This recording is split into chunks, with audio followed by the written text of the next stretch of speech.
श्रोतागण, भाई और बहनों, मातृशक्ति को नमन।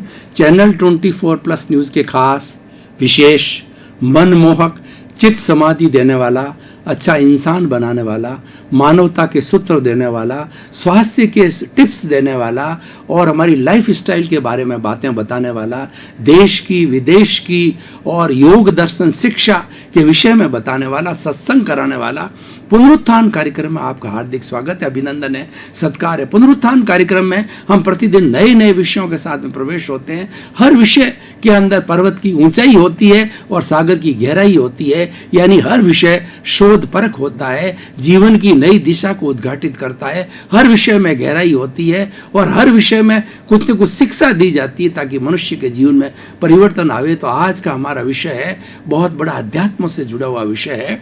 आज का विषय है आध्यात्मिकता।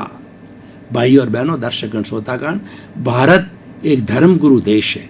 इसने भारत ने जब से मनुष्य ने काम करना सीखा है, मानवता को जन्म दिया है और मनुष्य एक समूह में रहना सीखने लगे हैं, तभी से भारत ने विश्व को मानवता का पाठ पढ़ाया और भारत एक धर्म गुरु देश कहलाता है। और भारत को आर्य देश भी कहा जाता है क्योंकि भारत का नाम भरत के पीछे रखा गया और ये आर्यों की संतान है भारत के लोग। क्यों? कि भारत का जो आधार है वो आध्यात्मिकता है और इसके अलावा अनार्य जो दूसरा जो देश है, अनार्य देश है, वो उसका आधार है भौतिकता। एक तरफ आध्यात्मिकता और भौतिकता है, दोनों आधार है जिसका कॉन्सेप्ट और जिसके प्रिंसिपल्स, जिसके आचार विचार अगर अलग अलग इस तरीके से हों तो आध्यात्मिकता तो गहराई में ले जाती है और भौतिकता हमारे लौकिक जगत तक सीमित है। मैं दो जगत की बात करूं तो हम लौकिक जगत में भी रहते हैं और आध्यात्मिक जगत में भी रहते हैं। लौकिक जगत है, हम इंद्रियों का जगत है जिसके तहत हम बाहर समूह में रहते हैं, हमारा सारा समाज का काम चलता है, हम एक दूसरे से मिलते जुलते हैं और अपना कार्य करते हैं, वार्तालाप करते हैं, अपनी योजना बनाते हैं, इंटरेक्शंस करते हैं और सारा हमारा कार्य जो है भौतिक जगत में होता है, बाह्य जगत में होता है। लेकिन मैं आज जो बात कर रहा हूँ वो आध्यात्मिकता की बात कर रहा हूँ। आध्यात्मिक का अर्थ होता है भीतर जाना। हमारा जो बाहरी जगत है वो 5 इंद्रियों के बाद में मन के बाद बुद्धि तक सीमित है। बुद्धि के परे जावे तो वो जो बाउंड्री लाइन है वो बुद्धि और प्रज्ञा का जगत है, आध्यात्मिका का जगत है, भीतर का जगत है और बुद्धि का जगत है वो बाहर का जगत है। जो भीतर के जगत में, आध्यात्मिकता के जगत के अंदर केवल वाइब्रेशंस है। दोनों जगत का क्या डिफरेंस है आध्यात्मिकता का और लौकिक जगत का? आध्यात्मिकता के अंदर केवल वाइब्रेशंस है, वहां शब्द नहीं है। हमारे शब्द है बुद्धि के लेवल पर समाप्त हो जाते हैं। इसीलिए जो आज दुनिया में भेद दिखाई दे रहा है, मुंडे मतिर भिन्ना, अलग अलग विचार, अलग अलग संस्कृतियां, अलग अलग बातें, जो भारत की संस्कृति लिए कहा जाता है कि यूनिटी अमॉन्ग डाइवर्सिटी। यहाँ कई जातियां हैं, कई धर्म हैं, कई संस्कृतियां हैं और कई तरह का रंग बिरंगा ये हमारा देश है।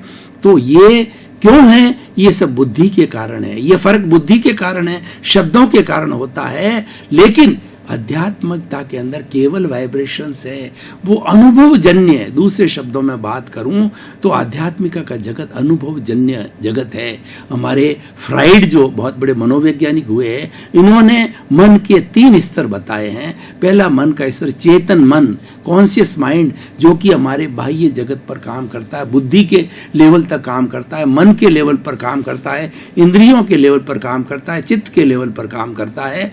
और एक उसके भीतर जावें तो हमारा है सब कॉन्शियस माइंड, जिसको हम तेजस शरीर कहते हैं, अवचेतन मन कहते हैं। ये बहुत बड़ी फैक्ट्री है, बहुत बड़ा रूपांतरण होता है। सारा जो चेंजेज होता है वो अवचेतन मन के अंदर होता है। अवचेतन मन एक ब्रिज है।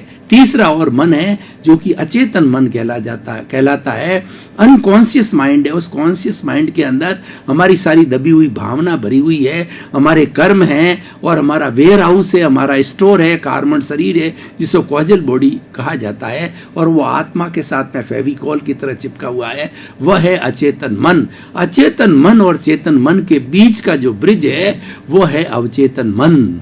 यहीं पर सारी आध्यात्मिकता अपना एक रूप लेती है, आध्यात्मिकता का रूपांतरण होता है।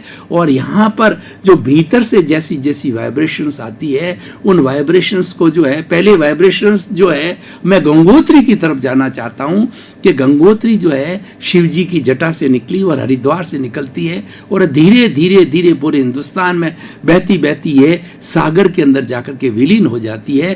तो मैं गंगोत्री की बात करूं तो हमारा कॉजल बॉडी है, जो कार्बन शरीर है, वहां पर जो कर्मों का पुलिंदा है, जो पुण्य और पाप है, वो उदय में होते हैं। तो वहां से वाइब्रेशंस निकलते हैं और वह अध्यवसाय के माध्यम से वाइब्रेशंस जो है वो हमारे अवचेतन मन पर आते हैं। अवचेतन मन के अंदर 6 तरह की कलर्ड लेशियाएं काम करती है। कृष्ण, नील, कापो, तेजो, पद्म, शुक्ल लेशिया। लेशिया का अर्थ होता कलर, ये कलर्ड करती है और भीतर से हमारा पुण्य आ रहा है या पाप आ रहा है, शुभ कर्म आ रहा है, अशुभ कर्म आ रहा है, वो कलरलेस होता है। वो यहाँ पर 6 लेशियाओं के साथ में जाकर के कलर का रूप धारण कर देता है। कलर 6 तरह के हैं, मतलब जो हमारे पुण्य के जो भाव आते हैं वो तेजो, पद्म, शुक्ल लेशिया कहलाते हैं।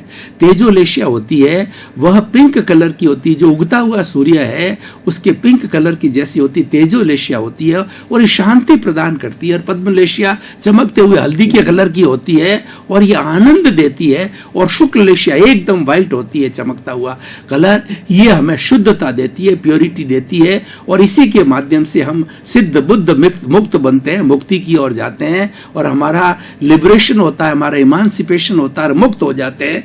जब हमेशा हमेशा के लिए जन्म जन्मांतर के चक्कर से जो हम यहाँ से मुक्त हो जाते हैं।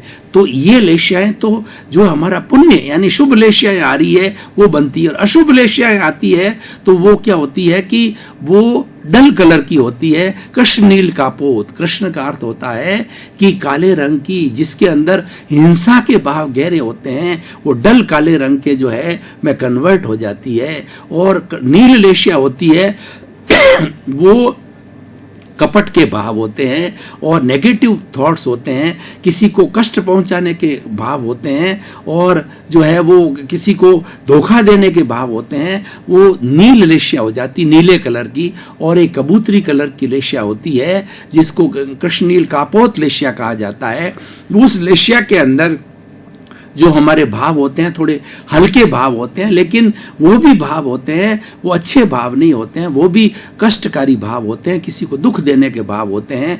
तो इस तरीके से ये 6 भावों के अंदर जैसे जैसे भीतर गंगोत्री से आ रहा है, ये हमारे भीतर के आध्यात्मिकता के जगत के अंदर ये बदल जाता है और बदल करके और हमारा जो तेजस शरीर है वो तेजस शरीर ऐसी लेशियाओं को लेकर के और हमारा जो इस शरीर के स्तर पर काम करता है, चित्त काम करता है, उसको दे देता है। और चित्त के लेवल पर हमारी एंडोक्राइन ग्लैंड्स होती है, मेडिकल साइंस कहती है एंडोक्राइन ग्लैंड्स ऐसी ग्लैंड्स होती है जो डक्टलेस होती है, जिसके मुंह नहीं होता है। और वो जो हमारे अवचेतन मन से जो है शुभ अशुभ लेशियाएं जैसे भाव वो भाव होते हैं, वो भाव जो आकर के और हमारे जो एंडोक्राइन ग्लैंड्स के अंदर लिक्विड के अंदर बदल जाते हैं। पहले वाइब्रेशन गैसियस फॉर्म में वाइब्रेशंस थी, तो वाइब्रेशन जो एंडोक्राइन ग्लैंड्स के अंदर आकर के लिक्विड बन जाती है और जैसा शुभ अशुभ होता है वो लिक्विड पूरे ब्लड के साथ के अंदर, वो डक्टलेस के मुंह नहीं होता है, लेकिन सारे ब्लड के अंदर वो लिक्विड जो है अलग अलग हार्मोन्स कहा जाता है उनको, उसके माध्यम से हमारे ब्लड के अंदर हो जाती है और उससे हमारे विचार उत्पन्न होते हैं। हमारा जो ये मन है या ये बुद्धि है हमारी ये विचार पैदा करती है। तो ये विचार जो है हमारे ब्रेन के अंदर ये विचार आते हैं और उस विचार से जो है वो आगे हमारी इंद्रियां 5 काम करने लग जाती है और जो मन भी उसके अनुरूप बनता है और 5 इंद्रियां काम करती है और वैसा व्यक्ति व्यवहार करने लग जाता। अगर भीतर से हमारे कृष्ण नील कापोत लेशिया आती है तो व्यक्ति हिंसा करने लग जाएगा, कपट करने लग जाएगा, किसी को कष्ट देने लग जाएगा, पापकारी प्रवृत्तियां करने लग जाएगा। और भीतर से हमारे शुभ भाव आते हैं तो शुभ भाव है, शुभ विचारों के अंदर बदलते हैं, व्यक्ति आध्यात्मिकता में जाएगा, व्यक्ति भगवान की चैंटिंग करेगा, वो चैरिटी करेगा, वो मंदिर जाएगा, परोपकार करेगा, एक अच्छा इंसान बनेगा, सबका सहयोग करेगा, उसके मन के अंदर करुणा होगी, मैत्री होगी और प्रमोद भावना होगी और मध्यस्थता भावना होगी, उसके मन के अंदर शुभ विचार आएंगे। तो ये सारा आध्यात्मिकता का जगत है, वहां पर सब भीतर से आता है और भीतर से आकर के उसका हमारा विचार बनता है। तो जैसा मैंने बताया भाव, जैसा जैसा भाव मुख्य होता है, जो कि हमारा भाव जो है अवचेतन मन के अंदर होता है, तेजस शरीर भी कहा जाता है, उस तेजस शरीर के अंदर जो भाव होता है वो तो जैसा भाव वैसा विचार, जैसा विचार वैसा आचार, जैसा आचार वैसा व्यवहार, जैसा व्यवहार वैसा व्यक्तित्व, व्यक्ति वैसा बन जाता है। बनता कैसे को भीतर से आता है। इसकी और उल्टा और चले तो हम इंद्रिय जगत जो कि बाहर से जो है वो विषय लाती है, वो इंद्रिय मन को देती है, मन बुद्धि को देती है, बुद्धि प्रज्ञा को देती है, चित्त को देती है, और फिर से हमारे अवचेतन मन के अंदर चला जाता है, और अवचेतन मन के माध्यम से फिर वो वाइब्रेशन जो है कृष्ण नील का पोत है जो पद्म शुक्ल लेशिया बन करके, और हमारा जो हमारा जो कॉजल बॉडी है, कार्बन शरीर, उसके अंदर जाकर के चिपक जाती है। उसका समय होता है, समय के आने पर वो उदय होती है। तो इस तरीके से ये हमारा जन्मांतर का चक्कर जो है ना, जो हमारा कहिए राग द्वेष का चक्कर कहिए, या हमारे पुण्य पाप का चक्कर कहिए, चलता रहता है, और ये व्यक्ति उसके अनुरूप ही कार्य करता रहता है। तो भाई और बहनों, दर्शकगण, श्रोतागण, अब हम देखना चाहेंगे इस एपिसोड को, आज के परिप्रेक्ष्य के अंदर इसको कसौटी पर कसना चाहेंगे, तो हम देखेंगे कि ये आखिर आध्यात्मिकता से होता क्या है।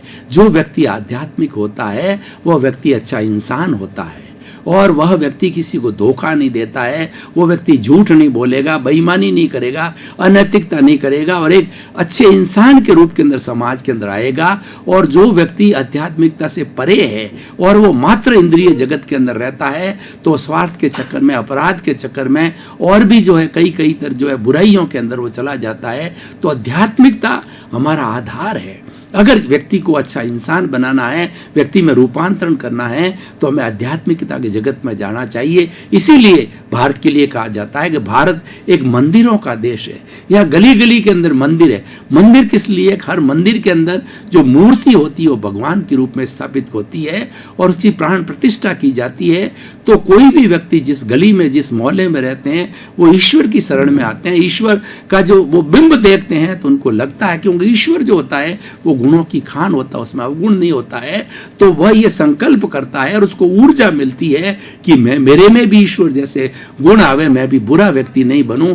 तो इस तरीके से आध्यात्मिकता का जहाँ वातावरण होता है वहाँ व्यक्ति अच्छा इंसान बनने लग जाता है, और हमें अच्छा इंसान बनाना है। आज का परिप्रेक्ष्य क्या है कि व्यक्ति बहुत नेगेटिविटी के अंदर चला गया है। आज व्यक्ति नाम मात्र का रह गया है और व्यक्ति ऐसे कुकर्म करने लग गया है जो कि मेरी ख्याल से 84 लाख जीवा योनि का कोई भी प्राणी, पशु पक्षी वगैरह जो भी चराचर जगत है, उसका कोई प्राणी जो है इतना अनैतिक कार्य और इतना भ्रष्ट कार्य नहीं करता है जितना कि इंसान करता है, क्योंकि वो आध्यात्मिकता के परे है। तो आज हम एपिसोड के माध्यम से 7 अरब की जनसंख्या से निवेदन करना चाहते हैं कि आध्यात्मिकता को अपनाइए। आध्यात्मिकता हमें सर्वांगीण विकास कराएगी, आध्यात्मिकता हमें एक अच्छा इंसान बनाएगी। और कहा भी गया है कि सुधरे व्यक्ति समाज व्यक्ति से राष्ट्र स्वयं सुधरेगा। हम विश्व को सुधारना चाहते हैं, राष्ट्र को सुधारना चाहते हैं, तो सबसे 7 अरब की जो सबसे छोटी इकाई है वो मनुष्य है। उस मनुष्य को सुधारना होगा। और मनुष्य कब सुधरेगा? कि उसमें आध्यात्मिकता आएगी। आध्यात्मिकता के लिए हमारे इतने बड़े बड़े जो है वो हमारे जो भंडार भरे पड़े हैं हमारी स्क्रिप्चर्स के। आप देखिए, वेदों को देखिए, उपनिषदों को देखिए, पुराण को देखिए, और त्रिपिटक देखिए, आगम देखिए, हमारी स्मृतियां देखिए, और 108 उपनिषद देखिए। एक से एक बढ़ करके आध्यात्मिक हमारे ग्रंथ है। ये ग्रंथ जो है रचना इसीलिए करी कि मनुष्य इसका रोज पठन पाठन करे। और वास्तव में ये मनुष्य का जो जीवन उन ग्रंथों में लिखा गया है कि मनुष्य का जो जीवन मिला है वो परोपकार के लिए मिला है। मनुष्य का जीवन अपने शुद्धिकरण के लिए मिला है कि आपने दूसरी योनि के अंदर जितने दोष किए हैं, जितने पाप किए हैं, उसका यहाँ आकर के सब्लिमेशन करो, प्योरिफिकेशन करो, शुद्धिकरण करो। तो शुद्धिकरण करने का सबसे बड़ा रासायनिक माध्यम है वो आध्यात्मिकता है। तो भाई और बहनों, दर्शकगण, श्रोतागण, आज का ऐसा सुंदर विषय है कि इस विषय को अपना लेते हैं तो व्यक्ति का जीवन आनंदमय हो जाता है। और आध्यात्मिकता के कितने बड़े बड़े लाभ हैं ये तो एक इनडायरेक्ट लाभ है कि व्यक्ति अच्छा इंसान बनता है, लेकिन व्यक्ति के भीतर जो है बहुत बड़ी संतुष्टि होती है। बड़ा से बड़ा पहाड़ उसके ऊपर गिर जाए, विपत्ति आ जाए, उस विपत्ति में भी व्यक्ति आध्यात्मिक व्यक्ति होता है, वो अपने आप को बैलेंस कर देता है। दूसरा, उसके भीतर आनंद रहता है। हमारे जीवन का लक्ष्य क्या, हम मोक्ष क्यों चाहते हैं, हम लिबरेशन क्यों चाहते हैं, इमांसिपेशन क्यों चाहते हैं, साल्वेशन क्यों चाहते हैं, कि हम ये 84 लाख जीवा योनि का ये जन्म लेना, बार बार माँ के पेट के अंदर 9 महीने उल्टे लटकना, वो कितना दुख का होता है। वहाँ कितना बड़ा गंदा वातावरण होता है, गंदगी होती है, खट्टी चीजें होती है, और माँ का कितना कितना चीजें हम जो है दूषित चीजों को ग्रहण करना पड़ता 9 महीने। तब हम ईश्वर से प्रार्थना करते हैं, हे ईश्वर मुझे जल्दी से जल्दी बाहर निकालो, बाहर निकल के मैं कोई तरह का कुकार्य नहीं करूंगा, यानी फिर से मुझे जन्म नहीं लेना पड़े। यही हमारी आध्यात्मिकता का जो मुख्य आधार है कि आपको 84 जो ये योनियों में भटकते रहते हो, इन भटकाव को दूर करने के लिए आप आध्यात्मिकता को अपनाओ। और उस अपनाने के लिए मनुष्य जीवन सबसे श्रेष्ठ जीवन है, क्योंकि मनुष्य जीवन के लिए कहा गया कि मनुष्य जीवन ही एक ऐसा जीवन है जो मोक्ष की प्राप्ति कर सकता है, जो सिद्ध बुद्ध मुक्त हो सकता है। क्यों? कि उसके पास में डेवलप्ड 5 इंद्रियां हैं, उसके पास डेवलप्ड मन है, उसके पास डेवलप्ड बुद्धि है, उसके पास में डेवलप्ड जो है प्रज्ञा है, और उसके पास के अंदर एक विकसित आत्मा है। वो बहुत अच्छा चिंतन कर सकता है, वो पॉजिटिव थिंकिंग कर सकता है, वो शुभ लेश्याओं को प्राप्त कर सकता है, वो और अशुभ लेश्याओं को दबा सकता है। हमारी अशुभ लेश्याओं के लिए एक भीतर से अशुभ लेश्या आ रही, हमको पता पड़ता है कि हमारे भीतर से जो है वो पाप का प्रवाह आ रहा है, तो उसकी जगह जो है हम अपने पुरुषार्थ से शुभ लेश्याओं को खड़ा कर दें, तेजो पद्म शुक्ल लेश्याओं को खड़ा कर दें, तो अशुभ लेश्याएं दब जाती है, और हम वहां पे जो है टर्निंग पॉइंट आ जाता है कि हमारे अवचेतन मन के अंदर शुद्धिकरण के द्वारा जो है हमारे भाव शुद्ध हो जाते हैं। और एक सबसे बड़ी बात है कि आजकल जो है वो हमारा जो तेजस शरीर है, उस तेजस शरीर के फोटो लिए गए, आज कर्लियन फोटोग्राफी और बड़ी बड़ी फोटोग्राफी विकसित हो गई है। जिस व्यक्ति के भाव शुद्ध होते हैं, जो व्यक्ति आध्यात्मिक होता है, उसका ओरा प्योर होता है, उसके जो फोटो लेने से मालूम पड़ता है इसमें क्रोध, अहंकार, माया, लोभ, घृणा, मत्सर ये भावना जो है बिल्कुल नहीं है। आध्यात्मिकता इन सब भावों को धीरे धीरे तिरोहित करती है, कम करती है और शून्यता में लाती है। तो भाई और बहनों, दर्शकगण, आध्यात्मिकता एक ऐसा रसायन है जो कि हमारे दोषों को धोता है, जो कि हमारे पुण्य और पाप है दोनों दोषों को धोकर के हमें शुद्ध करता है, हमें सिद्ध बुद्ध मुक्त बनाता है। इसीलिए हमें आध्यात्मिकता की शरण में जाना चाहिए। और भारत तो एक ऐसा देश है जिसका आधार ही आध्यात्मिकता है। यहाँ पर प्रारंभ से आध्यात्मिकता की शिक्षा दी जाती है। यहाँ पर कितने कितने आज भी कितने कितने धर्म गुरु है, कितने कितने आचार्य है, कितने मंदिर है, और कितने हमारे गुरुद्वारे हैं, और उसके साथ के अंदर वो हमारे तीर्थ है। वो तीर्थ किस लिए बने, इतने तीर्थ क्यों हैं? और आए दिन हमारे यहाँ कोई न कोई धार्मिक आयोजन 365 दिन होता है, जिसमें व्रत होता है। ये किस लिए होता है? हम याद करते हैं कि बुराइयों को छोड़ो। अभी दशहरा आने वाला है, दशहरा में क्या है कि बुराइयों को छोड़ करके अच्छाइयों की तरफ, रावण का दहन का अर्थ यह है कि तुम बुराइयां की गई तो उसका दहन किया जाता। बुराइयों का दहन करो और अच्छाइयों को अपने जीवन में डालो। जब हमारे जीवन के अंदर अच्छाइयों की परसेंटेज बढ़ेगी, तब हम जो एक अच्छे इंसान बन सकेंगे। तो भाई और बहनों, दर्शकगण, श्रोतागण, बहुत सुंदर विषय है। सुंदर विषय से हमें शिक्षा लेनी चाहिए। और खास करके भारत ऐसा देश है जिसमें 80 करोड़ युवा है। उन युवाओं को मैं इस जो एपिसोड के माध्यम से शिक्षा देना चाहता हूं, मैं सलाह देना चाहता हूं कि आप जीवन में आध्यात्मिकता को जरूर अपनावें। और जो 24 घंटे होते हैं, 24 घंटे के अंदर जो है वो 24 घंटे की जो है वो 60 घड़ी बताई गई है। 60 घड़ी काम की और 58 घड़ी काम की और 2 घड़ी राम की। यानी आप कम से कम 1 घंटा आध्यात्मिकता में लगावें। आपको कितनी फ्रीडम है कि आप 23 घंटे भले शरीर के काम करते रहें, लेकिन 1 घंटा प्रभु भक्ति करें, भीतर विराजमान शुद्ध आत्मा भगवान का अवलोकन करें, भीतर को टटोलें, अपने अपने अपने जो भी अपना गुरु है, जो भी अपना इष्ट है, उसका स्मरण करें और उसकी चैंटिंग करें। उससे क्या होता है, हमारे विचारों की शुद्धता आती है। मूल क्या, व्यक्ति का जो जो मूल जो कंट्रोलिंग पॉइंट है वो विचार होते हैं। तो विचारों की शुद्धता प्राप्त करने के लिए हमें आध्यात्मिकता में आना होता है, और आध्यात्मिकता का अर्थ भीतर का जगत, भीतर के जगत में गोते। आज व्यक्ति इतना डिप्रेशन में क्यों है, आज टेंशन में क्यों है, आज स्ट्रेस में क्यों है? जिसको पूछो अरे कहता है मोहम्मद व्यस्त हूं। वो व्यस्त नहीं है, वो अस्त व्यस्त है। वो अस्त व्यस्त किस लिए है कि वो भीतर में जाता ही नहीं, बाहर के जगत के अंदर गोते लगा रहा है, 100 की स्पीड से भाग रहा है। एक व्यक्ति भाग रहा है, उसके पीछे दूसरा व्यक्ति भाग रहा है, तीसरा व्यक्ति भाग रहा है। उन सबको पूछा जाए भाई क्यों भाग रहे हो, कि मेरे आगे वाला भाग रहा है तो मैं भी भाग रहा हूं। तो ये प्रतिस्पर्धा चलती रहती है। लेकिन हमें आखिर हमारे जीवन का जो मूल्य जानना चाहिए, जीवन का लक्ष्य जानना चाहिए। हमारा जीवन का लक्ष्य आध्यात्मिकता को प्राप्त करना है, हमारी सोल का प्योरिफिकेशन करना है। और हमने जितने जितने दोष किए हैं, उन दोषों को हमने दूसरी जगह हम इतने दोष धो नहीं पाते हैं। लेकिन ये हमारा जो मानव जीवन है, इसमें दोषों को धोया जाता है, इसमें गलतियों का जो है हम समीकरण बिठा करके शुद्धिकरण करते हैं। ये प्योरिफिकेशन की हमारी ये जीवन है, प्योरिफिकेशन का जीवन है। तो भाई और बहनों, दर्शकगण, श्रोतागण, अब हमें समझना है कि आध्यात्मिकता के माध्यम से जो है हम कितना बड़ा अचीवमेंट्स कर सकते हैं। कोई व्यक्ति ये चाहे कि मैं बहुत अच्छी ऊंचाइयों को प्राप्त करूं।